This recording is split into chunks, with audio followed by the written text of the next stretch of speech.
सभी मित्राणी नमस्कार।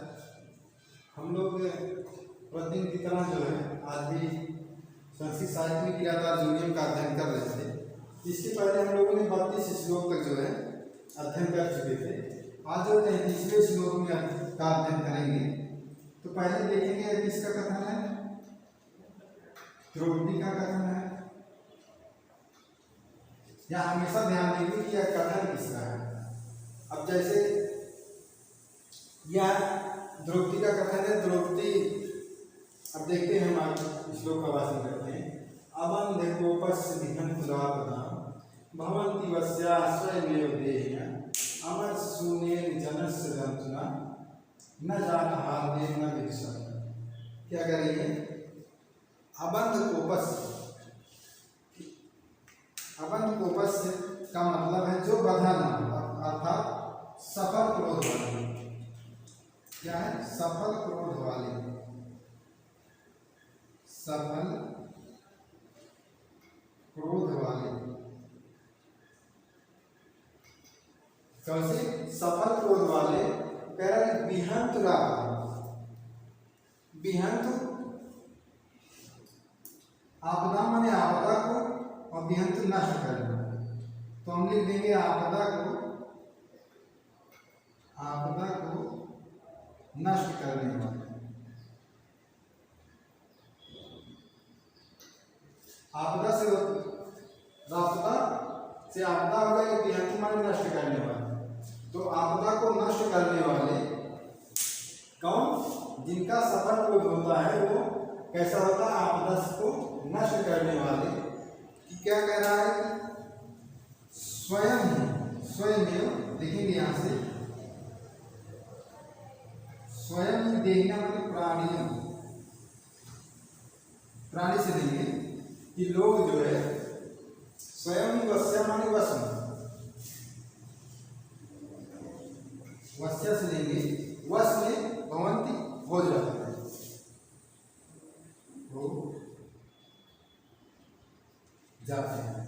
क्या कह रहे हैं कि जिनका सफल क्रोध होता है, और कैसा क्रोध होता है? जो आपदा को नष्ट करने वाला।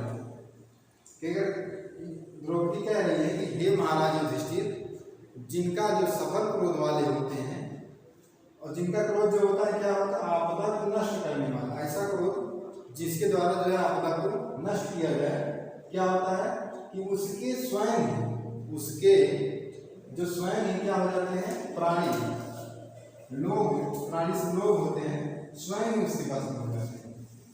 जैसा जो जैसे आदमी एकदम शांत भी रहेगा, तो क्या कहेंगे द्रौपदी? अगर आप शांत रहेंगे, एकदम शांत स्वभाव रहेंगे, तो आप कुछ नहीं कर पाएंगे। आगे वही कह रही है, अमर से शून्य माने क्रोध से रहेंगे। क्रोध से शून्य होगा, तो देखेंगे क्रोध से रहेंगे। क्रोध से रहित कौन? जलस से होगा लोग। जंगना माने होगा प्राणी। यहाँ पे प्राणी से देखेंगे कि न जात हार्देन न विदुषः। जात हार्देन की मित्रता होने पर, कि मित्र लोग भी, मित्रता होने पर या मित्र है, और ना विदुषः, ना जो है शत्रु, विदुषः डरा माने ना तो शत्रु ही क्या होता है? भयभीत होता है। क्या कह रहे हैं कि ना तो शत्रु उससे भयभीत होता है, और ना ही मित्र उसका क्या करते हैं? आदर करते हैं। उसका ना तो जो है मित्र आदर करते हैं। विदुष, यहां देखेंगे विदुषा आदरा।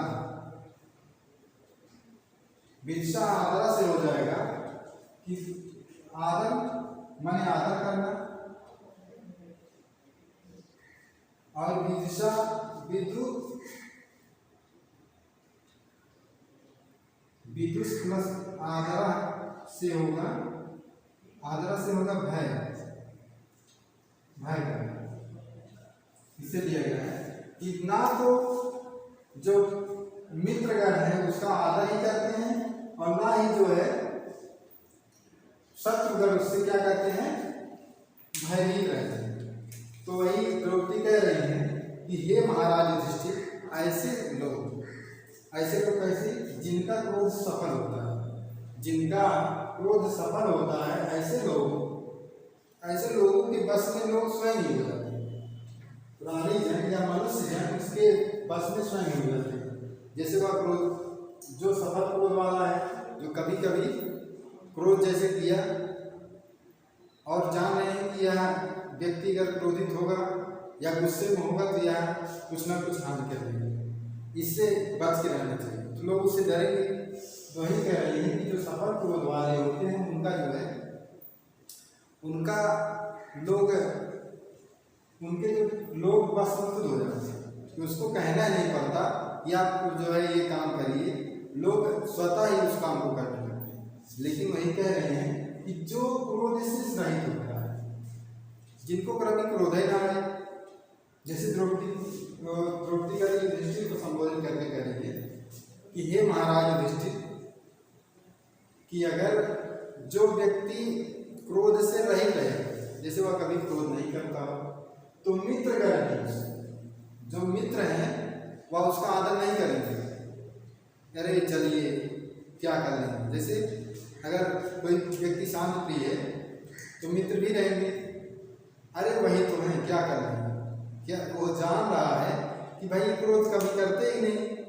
और शत्रु लोग जब मित्र उसका आदर नहीं कर रहे हैं तो शत्रु से भय थोड़ी खाएंगे, शत्रु से डरेंगे ही नहीं। अरे भाई वो क्रोधी नहीं करता है, कभी वह जब क्रोधी नहीं करता है तो शत्रु लोग डरेंगे कैसे। तो वही कह रहे हैं, कौन, कि द्रौपदी कह रही है कि सफल क्रोध वाले जो होते हैं, जो सफल क्रोध वाले होते हैं, उनका क्या होता है कि उनके बस में लोग स्वयं ही हो जाते हैं। अब प्रश्न आएगा कि इनके बस में लोग स्वयं हो जाते हैं, कि जो सफल क्रोध वाले होते हैं, अवन्य को पसंद, जिनका क्रोध ना बढ़ा, अर्थात जो सफल क्रोध वाले होते हैं कि उनके लोग जो है स्वयं बस में हो जाते हैं। और कह रहा है कि जिनसे लोग जो है जिनका आदर नहीं करते हैं, जो क्रोध से रहित होते हैं, उनका मित्रजन आदर भी नहीं करते हैं। और किनसे लोग शत्रु भयभीत नहीं होते हैं, क्योंकि क्रोध से रहित जो होता है उनसे शत्रुगण जो है भयभीत ही नहीं होता है। अब व्याकरणात्मक टिप्पणी देखेंगे इसमें।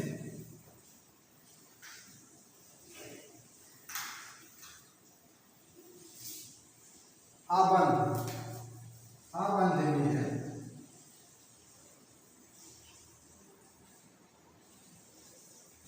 आबंध बराबर हो जाएगा ना बंधा, ना बंधा ही अबंधा में क्या हो जाएगा, नए तत्पुरुष समास।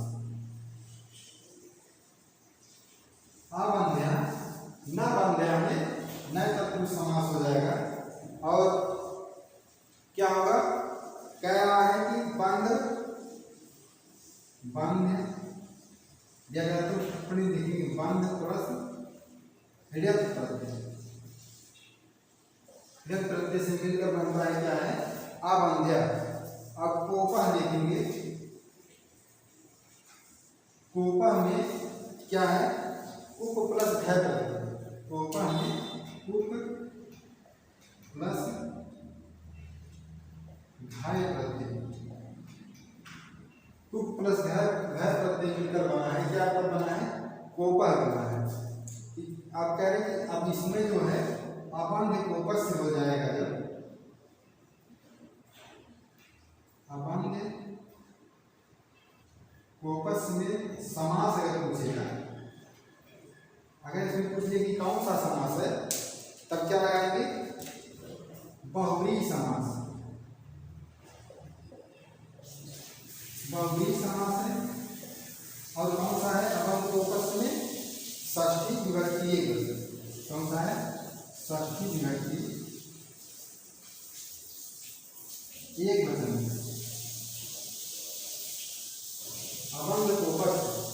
बहुव्रीहि समास है। कौन सा समास? बहुव्रीहि समास। और षष्ठी विभक्ति एकवचन में। फिर है इसके बाद जो है विहंतुम। विहंतुम, विहंतुम में है बी प्लस धन, बी प्लस धन प्लस त्रिक प्रत्यय। बी प्लस धन प्लस त्रिक प्रत्यय मिलकर क्या बना है? विहंतुम बना है। इसमें क्या है? षष्ठी विभक्ति, षष्ठी विभक्ति में है और एक वचन में। षष्ठी विभक्ति एक वचन में है। कौन सा रूप बनेगा? विहंतुम। फिर वस्या, वस प्लस यद प्रत्यय। वस्या में वस प्लस क्या है? वस प्लस यद प्रत्यय मिलकर बना है वस्या। इसमें क्या है? प्रथमा विभक्ति बहुवचन में है। प्रथमा जो है बहुवचन में क्या है? वस्या। इसके बाद देखेंगे देहिना। देह प्लस इनी प्रत्यय क्या है? देह प्लस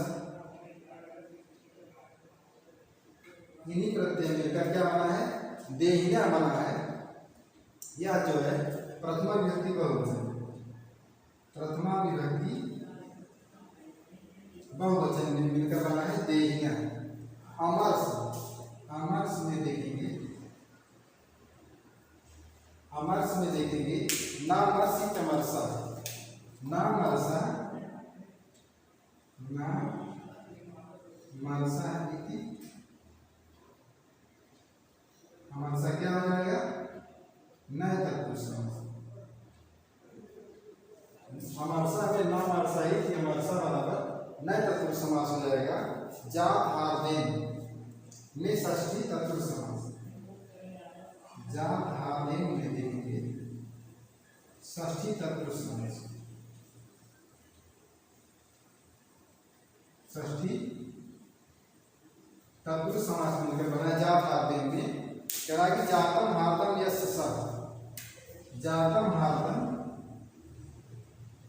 जातम हार्दम यस्य सः। जातम हार्दम यस्य सः में क्या होगा? षष्ठी तत्पुरुष समास। फिर अगले श्लोक में देखेंगे, आगे देखेंगे इस श्लोक में द्रौपदी कह रही है परिभ्रमं लोहित चंदनोचितम चिता पदातिरंतर्गिरिरेरुरेरुनुसिता महारथा सप्तधनस्य मानसा दुनोतिनो कच्चिदयं परिभ्रमं लोहित चंदनोचिता पदातिरंतर्गिरिरेरुनुसिता महारथा सप्तधनस्य मानसं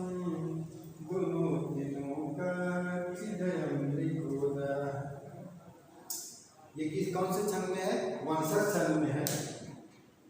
वंशस्तमुदीरितं जतं जरो, वंशस्तमुदीरितं जतं जरो परिभ्रमं लोहितचन्दनोचिता पदातिरन्तर्गिरिरेरुसिता महारथः सत्यधनस्य मानसं दुनोतिनो कच्चिदयं निकोदः।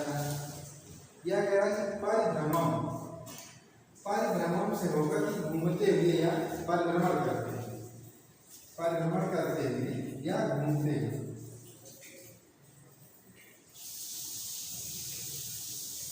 परिभ्रमण कह रहे हैं घूमते हुए या परिभ्रमण करते हुए। कौन ये कह रहा है? लोहित चंदनोचितम, लोहित चंदनोचितम मतलब लाल चंदन का अभ्यासी। कौन? लोहित से रक्त चंदन का अभ्यासी।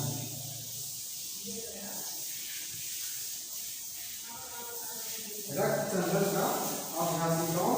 वह द्विपोदर अर्थात भीम। द्विपोदर किसको कहा जाता है? द्विपोदर दृक जैसा उदर है जिसका, अर्थात भेड़िए के समान जो है पेट वाला। द्विपोदर किसको कहा जाता है? जैसे कि भेड़िए के समान पेट वाला, अर्थात वह जो भी खाए सब कुछ खा ले, खाकर पाचन जो है उसका अच्छी तरह से पाचन कर ले, उसी को द्विपोदर कहते हैं। तो द्रौपदी कह रही है कि वह भीम कैसा है कि जो लाल चंदन का अभ्यासी था, जो हमेशा लाल चंदन लगाया रहता था, वह क्या कर रहा है आज कि अंतरगिरी पर्वत की गुफाओं में, अंतरगिरी से होगा पर्वत की गुफाओं में,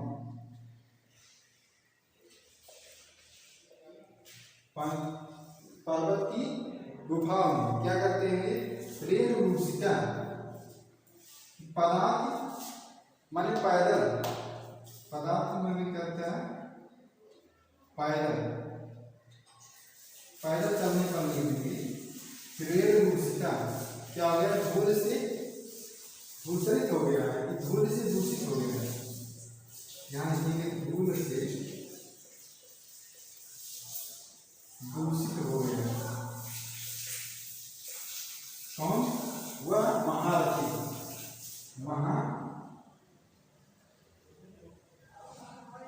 महारथी से तात्पर्य है जो रथ पर ही विचरण करे। कह रहे हैं कि हे महाराज युधिष्ठिर, वह भी जो हमेशा लाल चंदन लगाने का अभ्यासी था, जो हमेशा क्या करता था? रक्त चंदन, लाल चंदन हमेशा लगाया रहता था। और क्या कर रहा था? महारथी। वह जब भी घूमता था तो किससे विचरण करता था?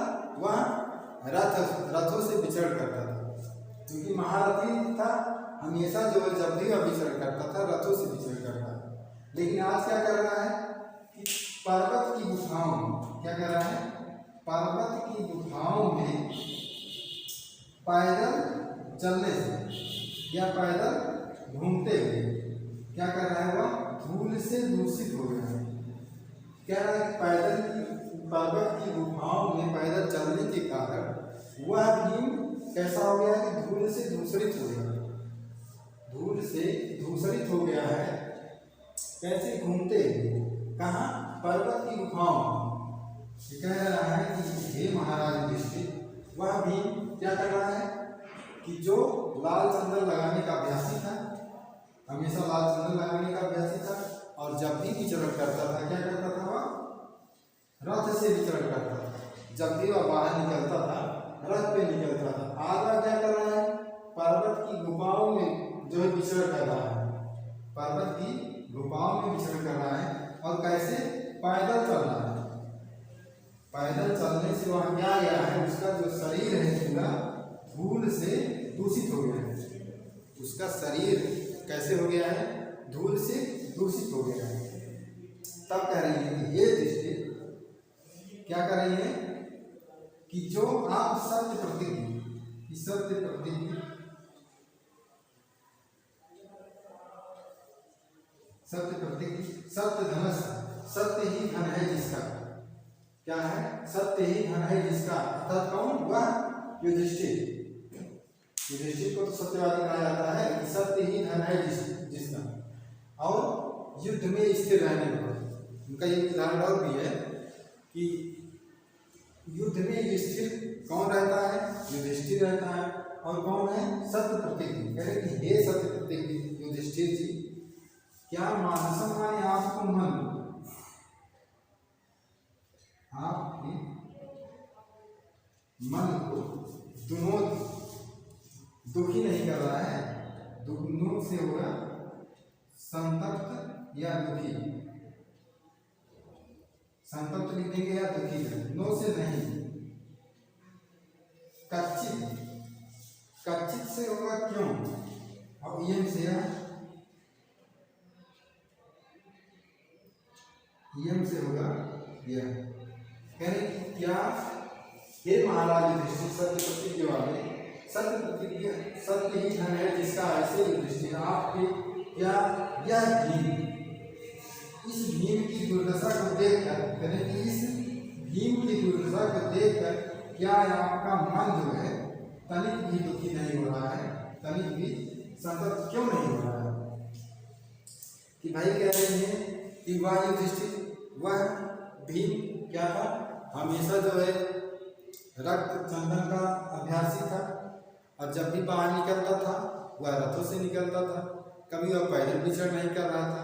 आज उसकी दुर्वासना देखिए कि वह कहाँ घूम रहा है, पैदल घूम रहा है और कहाँ घूम रहा है, पर्वत की गुफाओं में टहल रहा है, पर्वत की गुफाओं में पैदल ही विचरण कर रहा है और जिसके कारण उसका शरीर जो है एकदम धूल से दूषित हो गया है, धूल दूषित हो गया है उसका शरीर। ये और कह रहे हैं कि इस भीम की ऐसी दुर्वस्था को देखने के बाद क्या आपके मन में दुख नहीं हो रहा है? क्या आपके मन में दुख नहीं उत्पन्न हो रहा है? वह क्या कर रहे हैं, उलाहना दे रहे हैं। क्यों उलाहना दे रहे हैं? कि जिससे इनका क्रोध जो है, इनको क्रोध आ जाए और आगे जो है युद्ध करने के लिए तत्पर हो जाए। इसीलिए द्रौपदी ने पहले ही कहा था कि हमें जो है हमारी जो दुष्ट मनोव्यथाएं हैं बोलने के लिए प्रेरित कर रही है, जिससे जो दुष्ट मनोव्यथाएं हमको बोलने के लिए प्रेरित कर रही है, जो हमारे स्त्रीत्व का जो है उल्लंघन कर रही है। तो वह पहले ही कह चुकी हैं, इसलिए कह रही हैं कि हे महाराज युधिष्ठिर, जो भीम था, भीम कैसा था, हमेशा लाल चंदन लगाया रहता था। कौन सा चंदन? अब इसमें अगर बन जाएगा कि कह रहे हैं कि लाल चंदन अभ्यासी कौन था, अगर क्वेश्चन में आएगा लाल चंदन अभ्यासी कौन था, भीम। और क्या कह रहे हैं, ब्रिकोदर भीम को कह रहे हैं। पर्वत की गुफाओं में कौन विचरण कर रहा है, भीम विचरण कर रहा है, पर्वत की गुफाओं में भीम विचरण। सत्य धनुष से किसका आश्रय हो रहा है, युधिष्ठिर का। सत्य धनुष से युधिष्ठिर का आश्रय हो रहा है। अब आगे हम व्याकरण की टिप्पणी देखते हैं, आगे व्याकरण की टिप्पणी देख रहे हैं।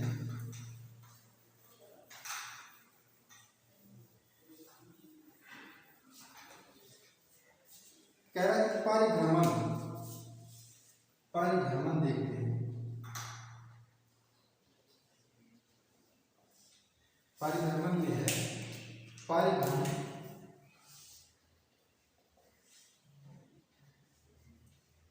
प्लस शब्द प्रत्यय। परिभ्रमण में क्या है, शब्द प्रत्यय है और प्रथमा विभक्ति एक वचन है। प्रथमा विभक्ति एक वचन में है परिभ्रमण। और उसके बाद क्या है, लोहित चंदनम। लोहित चंदनम में देखेंगे कर्मधारय समास। लोहित चंदनम में क्या है, कर्मधारय समास। लोहित चंदनम में कर्मधारय समास है। पदांती देखेंगे, पदांती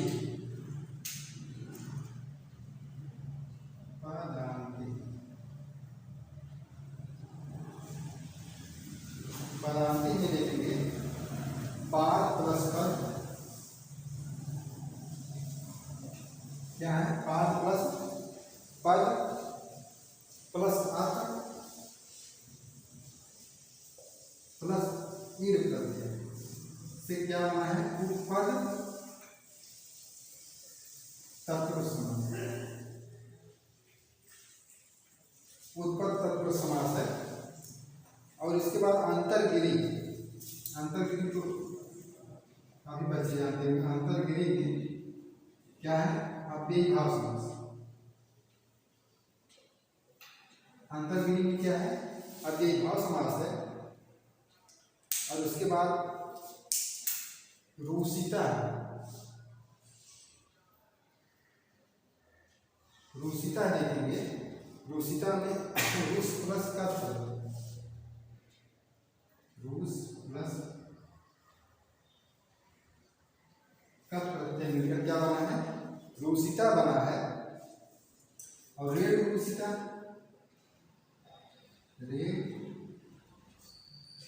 रोसिटा में तृतीय तत्पुरुष समास,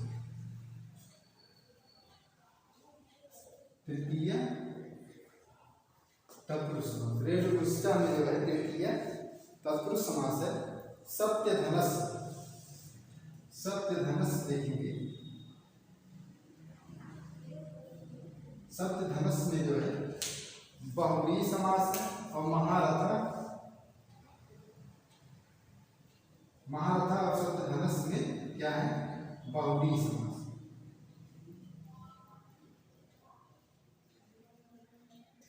वृकोदरा में भी बहुव्रीहि समास है। देखेंगे वृकोदरा, वृक है उदर इसका, अर्थात बहुव्रीहि समास। वृकोदरा में बहुव्रीहि समास है। दुनोत में जो है दो वाले से अर्थ से दो धातु से लट लगा प्रथम पुरुष एक वचन दुनोत में। कच्चित जो है आया है, कच्चित जो है आया अव्यय का, कच्चित जो है अव्यय पर है। फिर अगले श्लोक का हम अगले श्लोक में देखते हैं।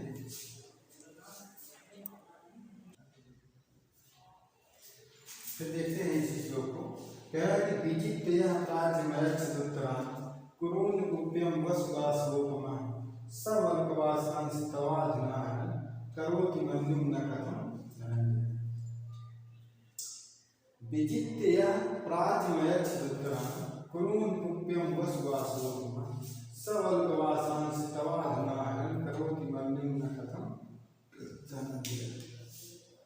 यह देखेंगे यह क्या कह रहा है कि जो अर्जुन, यह माने जो अर्जुन, यह से देखेंगे कि जो अर्जुन, यह से जो होगा अर्जुन लगा देंगे। विजित जीत कर,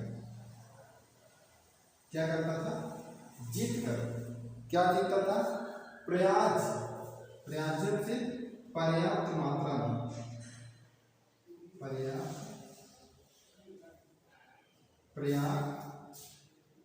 प्रयाज्यम कहते अच्युतराम माने उत्तर दिशा में स्थित, रही पर्याप्त मात्रा में हो गया, उत्तर दिशा में स्थित,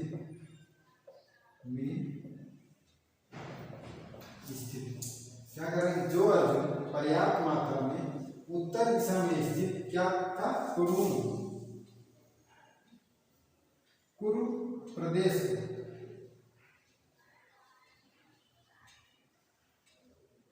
कुप्यम, कुरु प्रदेश को कुप्यम से होगा कि सोना चांदी, सोना चांदी है।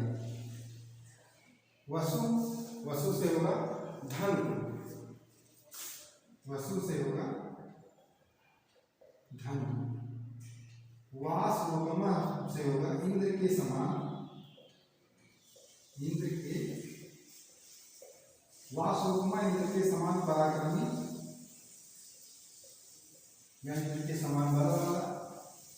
कह रहा है कि द्रौपदी कह रही है कि हे महाराज युधिष्ठिर, हे महाराज युधिष्ठिर, जो अर्जुन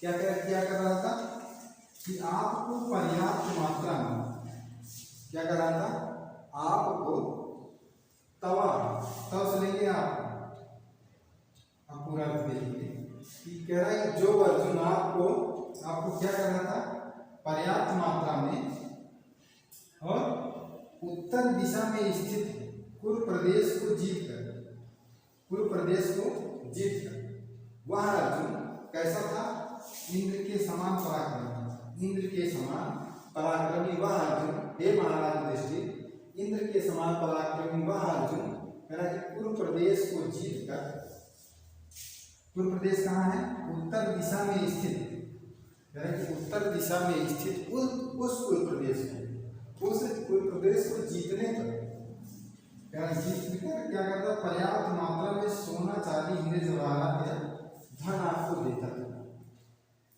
वह अर्जुन क्या करता था, कह रहा कि इंद्र के समान, पहली बात तो पराक्रमी था, इंद्र के समान पराक्रमी था, और कह रहा है कि उत्तर दिशा में स्थित उस पूर्व प्रदेश को जीत कर पर्याप्त मात्रा में आपको सोना चांदी आभूषण दिया करता है। और वही बात कह रही है कि ससेवा, अब वही अर्जुन क्या कर रहा है, वल्कर वासांश, वल्कर वस्त्र, वल्कर वस्त्र को आपको लेकर क्या करता है, अतः से आपको अधुनारण लाता है।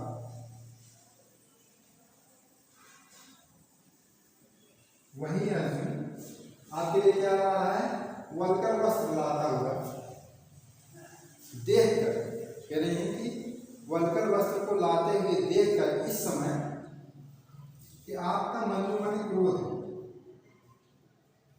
ना से नहीं, कथम मन क्यों, क्यों उद्दीप्त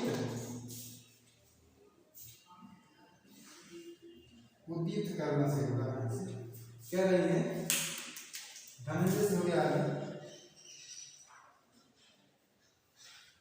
कह रही है फिर से देखेंगे पूरे अर्थ को कि जो युधिष्ठिर से कह रही है कि हे महाराज युधिष्ठिर, वह अर्जुन कैसा था, जो इंद्र के समान पराक्रमी था, इंद्र के समान पराक्रमी था, और क्या करता था कि कह रहा है उत्तर दिशा में स्थित पूर्व प्रदेश को जीत कर, उत्तर दिशा में स्थित पूर्व प्रदेश को जीत कर आपको पर्याप्त मात्रा में सोना चांदी आभूषण आदि धन देता था। अब वही अर्जुन कि वल्कर वस्त्रों को क्या लाना है, वल्कर वस्त्र को लाता हुआ जो है लाना है, फिर वही अर्जुन वल्कर वस्त्र को ला कर दे रहा है।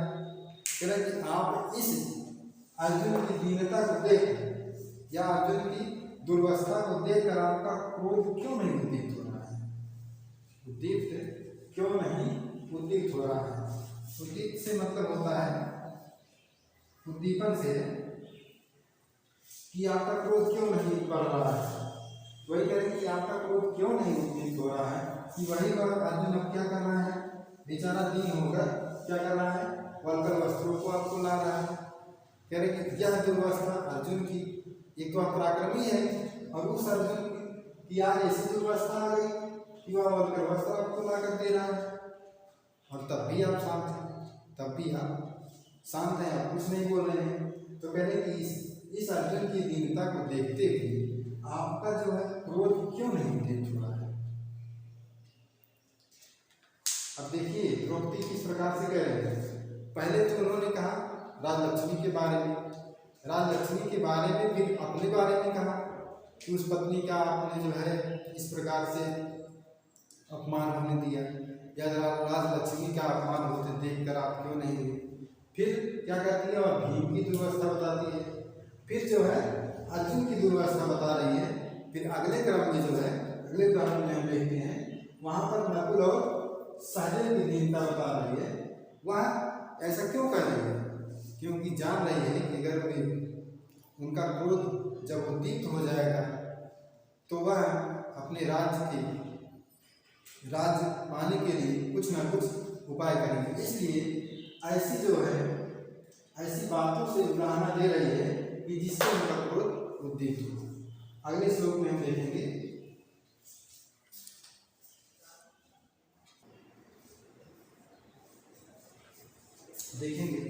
इस श्लोक में द्रौपदी क्या कह रही है। 36वां श्लोक है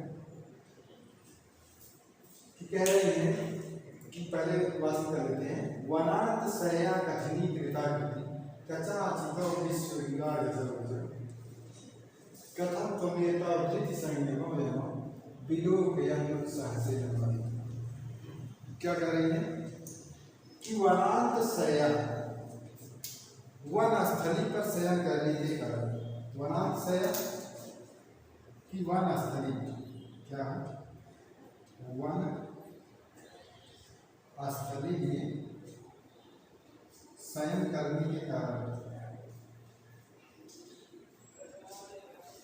करेंगे कि वनस्थली में शयन करने के कारण जो कठिनीकृताकृति कठोर आकृति वाले कठोर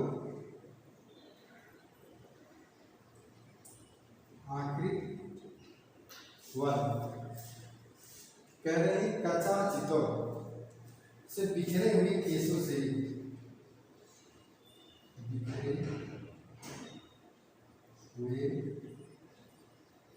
केसों से युक्त कह रही है विश्वक में चारों ओर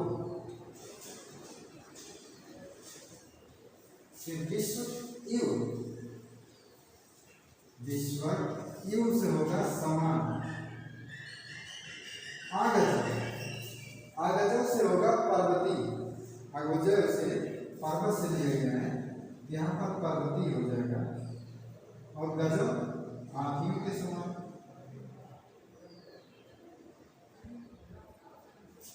गजब दो हाथी होगा। यह द्वितीय सा है, द्वितीय से यहाँ पर दो हाथी लगे, दो हाथियों के समान कौन दिख रहे हैं? यमों से जो है नकुल और सहदेव का बोध हो रहा है, नकुल और सहदेव से बोध हो रहा है, जो क्या है? यम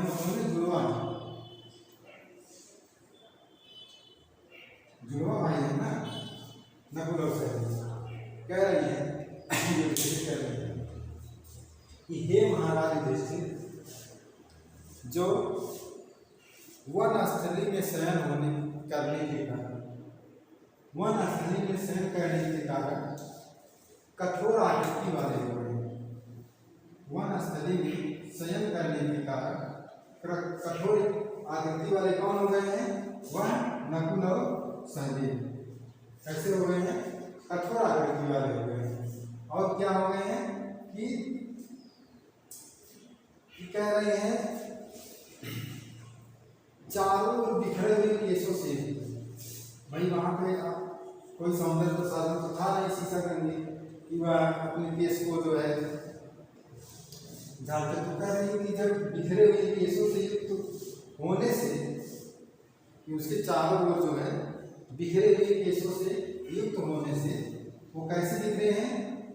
पर्वती हाथियों के समान दिख रहे हैं, पर्वती हाथियों के समान दिख रहे हैं। कह रही है कि हे महाराज युधिष्ठिर, वन की स्थली में शयन करने के कारण कठोर आकृति वाले उस नकुल सहदेव कैसे हो गए हैं? कठोर आकृति वाले। और क्या हो गए? बिखरे हुए केसों से युक्त होने के बाद फिर उनके चारों ओर जो है बाल जो है बिखरे हुए हैं। तो बिखरे हुए केसों से युक्त होने से क्या हो गए हैं? वो दोनों हाथियों के समान दिख रहे हैं। पहले कैसे थे? पहले वो कैसी शैया पर सोते थे? कोमल शैया पर सोते थे। और जब कोमल शैया पर सोते थे तो कैसे दिखते थे? सौंदर्य दिखते थे, हमेशा जो है सौंदर्य दिखते थे। और कह रहे हैं वह सौंदर्य आकृति वाले, जो हमेशा कोमल शैया पर शयन किया हो तो वह तो सौंदर्य होगा ना, जो हमेशा जो है रात भवन में रहते थे। एक तो रात दुलारे थे दोनों, नकुल और सहदेव क्या थे? रात दुलारे थे। और कैसे रहते थे? कोमल शैया पर शयन करते थे। आज क्या कर रहे हैं? आज जो है वनस्थली पर शयन कर रहे हैं, और वनस्थली पर शयन करने से वो कठोर आकृति वाले हो गए हैं। जो उनका कोमल शरीर था अब वो कैसा हो गया है? एकदम कठोर हो गया है, कोमल नहीं रह गया है। तो कह रही है कि उनके जो केस, जो हमेशा जो है अपने केसों को संवारते रहते थे, रात भर में रहते थे तो हमेशा केसों को मतलब संवारते रहते थे कि, और कह रहे हैं कि अब भाई वहाँ पर सौंदर्य प्रसाधन तो कुछ है नहीं, तो कैसे हो गए कि उनके बाल जो है चारों तरफ बिखरे हैं। और कैसे दिख रहे हैं? कि दो पर्वती हाथियों के समान दिख रहे हैं, पर्वती दो हाथियों के समान दिख रहे हैं। कह रहे गजब क्यों कह रहे हैं? क्योंकि यहाँ पे दिया गया है यमों से बोध हो रहा है नकुल और सहदेव। तो गजव मतलब दो हाथी। कैसे? आ गजव से होगा पर्वती और गजव से होगा दो हाथी। वह जो दो हाथियों के पर्वती हाथियों के समान दिख रहे हैं, ऐसे कौन है? नकुल और सहदेव। कह रहे हैं कि कथम, फिर कह रहे हैं कि कैसे, कथम से होगा कैसे तुम, आपका भाई तुम से तुम होता, लेकिन तुम तो कह ही नहीं। कैसे आपका, ये तो मान ये तो से होगा यह, क्या कह रहे हैं? धृति संयम, धृति से होगा धैर्य और संयम। क्या होगा? धैर्य और संयम।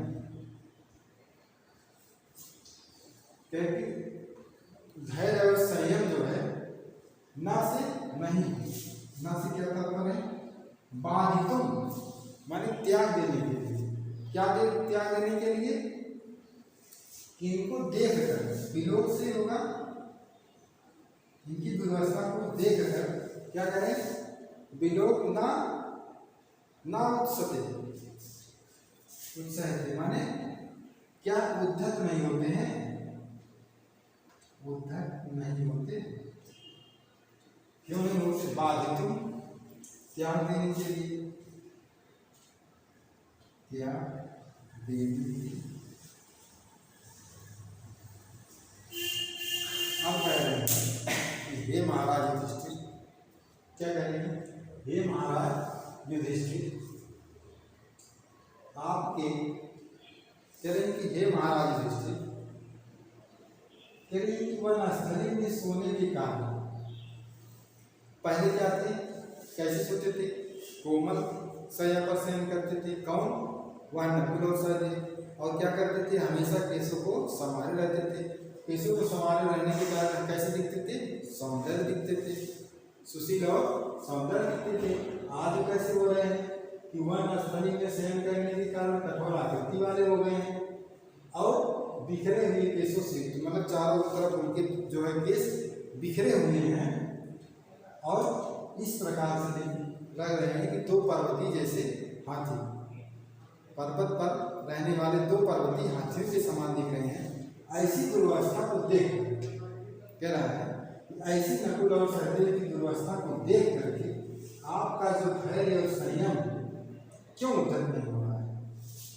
कि आपका यह धैर्य और संयम त्याग देने के लिए क्यों नहीं उद्धत हो रहा है? त्यागने के लिए क्यों उद्धत नहीं हो रहा है?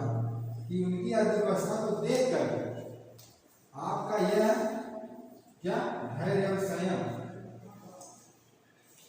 कैसे आपका धैर्य और संयम उनकी दुर्वस्था को देख कर भी जो है त्याग देने के लिए उद्धत नहीं हो रहा है। क्या कर रहा है? त्याग देने के लिए उद्धत नहीं हो रहा है। तो आगे देखेंगे क्या करना है, टिप्पणी देखेंगे।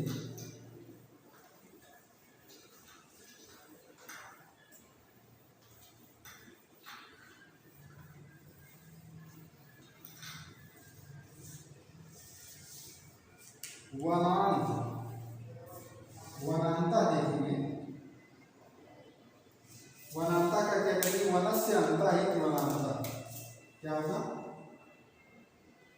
वनस्य अंता इति वनांता। वनस्य अंता ही वनांता हमें क्या हो जाएगा? षष्ठी तत्पुरुष समास हो जाएगा। इसमें जो है षष्ठी तत्पुरुष समास,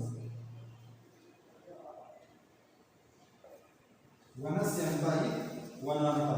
और वनांत शया में क्या हो जाएगा? वनांत शया में, अगर वनांत शया में कुछ लेता है तो वनांते शयायित वनांत शया, वनांत शयायित वनांते शयायित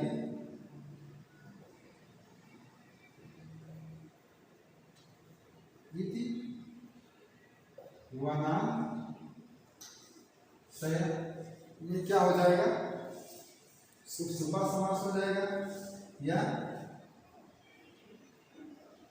शुभ शुभा समास या जो है कर्मधारय समास।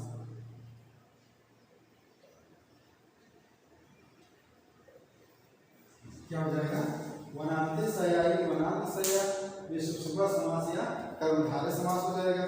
करेंगे कठिनीकृता, क्या करेंगे, कठिनीकृता, कठिन आकृति, कठिनीकृता में जो है द्वितीय तत्पुरुष समास हो जाएगा।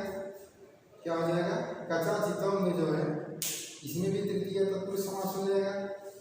विश्वक, विश्वक देखेंगे, कठिनीकृता में तृतीय तत्पुरुष समास।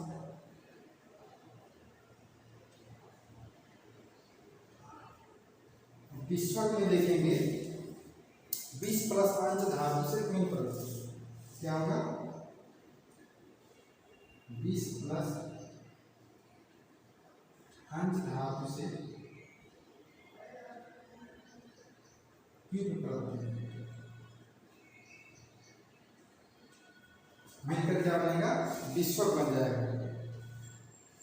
फिर जो है कह रहे हैं कि आगा, आगा में नए गांव प्लस दा प्रत्यय और आगा में आगे जन प्लस दा प्रत्यय होगा।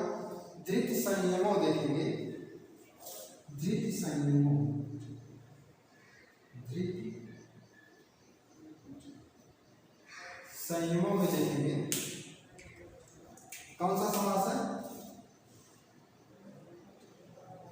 द्वंद्व समास। धृत संयमों में द्वंद्व समास है और धृति में क्या करते हैं, धृ प्लस कितिन प्रत्यय से मिलकर क्या बना है, धृति बना है। और संयमा, संयमा से जो है सम प्लस यम प्लस आप प्रत्यय मिलकर क्या बना है, संयमा बना है। फिर विलोपय, बी प्लस लोप शब्द प्रत्यय तो जान ही रहे हैं। बाधितुम, बाद प्लस तुमुल प्रत्यय, बाद प्लस तुमुल प्रत्यय। तो इसमें ज़्यादा व्याकरण की टिप्पणी नहीं है मित्रों। आज के लिए बस इतना ही, अगली कक्षा में फिर मिलते हैं आपसे, तब तक के लिए नमस्ते।